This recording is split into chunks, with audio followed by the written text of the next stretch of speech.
सन्जय सरगियारिखौ जोंनो नाङा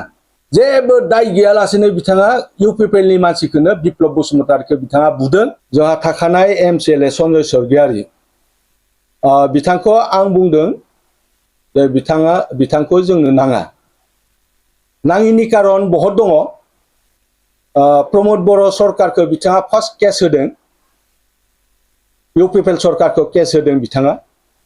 बिनि उनाव बिथाङा इउपिपिएलनिफ्राय रिजाइन होदों रिजिगनेशन लेटार नैबे बिथाङा रिजाइन होदों आरो बिनि उनाव बिथाङा गोबां रायजो राजाखौ बिथाङा दुखु होदों दिनैनि तारिखसिम बिथाङा रायजो राजाखौ अनसायनो रोङाखै रायजो राजाया बिनि न'आव थाङोब्ला रायजो राजाखौ रायना हरनाय धुमकि होनाय सोरखौबा बिथाङा सैमा सोंहोनानै अरहोनाय बेसिम दङ आरो बेल' नङा बिथाङा बिप्लब बसुमतारि बिथांखौबो बुदों बिथाङा मिटिंआवनो जेबो दाय गैयालासेनो बिथाङा इउपिपिएलनि मानसिखौनो बिप्लब बसुमतारिखौ बिथाङा बुदों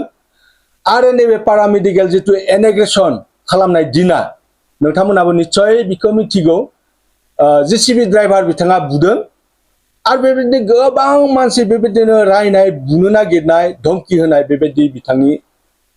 सभाबा बेनिखायनो जों दिनैनि तारिखआव जों बुंदों सन्जय सरगियारिखौ जोंनो नाङा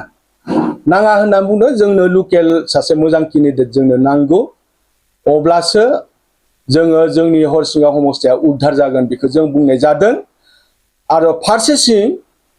सन्जय सरगियारिया बेल' नङा बिथाङा नैबे संलाबारियाव मोनसे सुइस गेट बनायदों जा बिनुद बसुमतारि फार्स्ट क्लास टिकादार बिथाङा बिथांनि खामानिखौबो प्राय 6 मासनिफ्राय 1 बोसोर प्राय बन्द खालामना दोनदों आरो जाय एसे बिथाङा जोंसार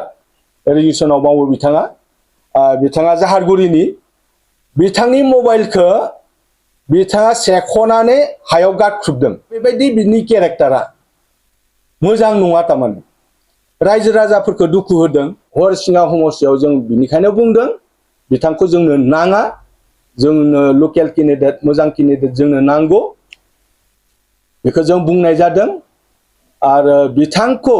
जुदि होयोब्ला प्राय 80% हरिसिंगा समस्तियाव बिथांखौ भोट होआ होननानै दिनैनि तारिखआव गोबाङानो बुंदों आरो बिथाङा दिनै सा गिदिंगासिनो दङ खिन्थु गामि लेभेलाव हाबनो हायाखै बिथाङा हाबनोबो हाखानाय नङा जिहेतु बिथाङा गामिनि बोराय बुरैफोरखौ रायनाय बिथाङा सभाब दङ आरो रायना हरनाय गोबां